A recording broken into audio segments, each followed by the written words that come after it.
चलावत खाली चलते जान। काहे खाती जाने बाड़ू मुहावा फुलावले अपने मरद के तू बाड़ू सतवले। रउआ ने के बुझात बताइबू तब ना। काहे खाती जाने बाड़ू मुहावा फुलावले अपने मरद के तू बाड़ू सतवले।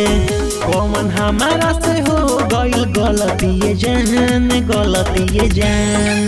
बनी पापा घरे रानी हम रहती जान। इहाँ सासू जी चलावस खाली चलते जान।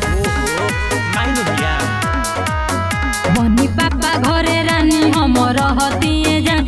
इहाँ सासू जी चलावस खाली चलते जान। समझा दी उनका के पापा घरे रानी हम रहती जान।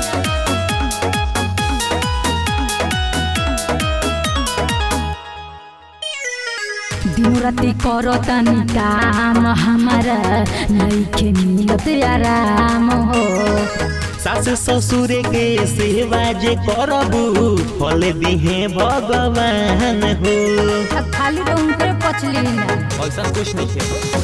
दिन राति करतानी काम हमारा नइखे मिलत आराम हो।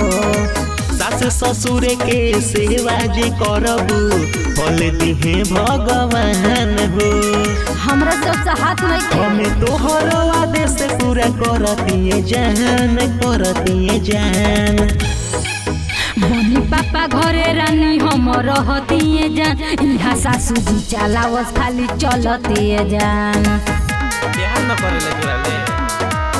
बनी पापा घरे रानी हम रहती जान। इहाँ सासू जी चलावस खाली चलते जान। अपन सोच बदला ताकि सब ठीक हो जाए। इहाँ सासू जी चलावस खाली चलते जान। ताना मारेली डेली ननद गोतिनिया कोई ना करे फिक्रिया हो।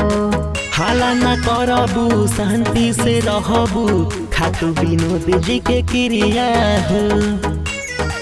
रउआ तो चुपे रहे। ताना मारेली डेली ननद गोतिनिया कोई ना करे फिक्रिया हो। हाला न करबू शांति से रहबू खातू सुरेंद्र जी के क्रिया हो। चली चली कहे गोलू राकेश मामला सलटिए जान। बनी पापा घरे रानी हम रहती जान। इहाँ सासू जी चलावस खाली चलते जान। बनी पापा घरे रानी हम रहती जान। इहाँ सासू जी चलावस खाली चलते जान। फिर होता अब चुप हो जाए।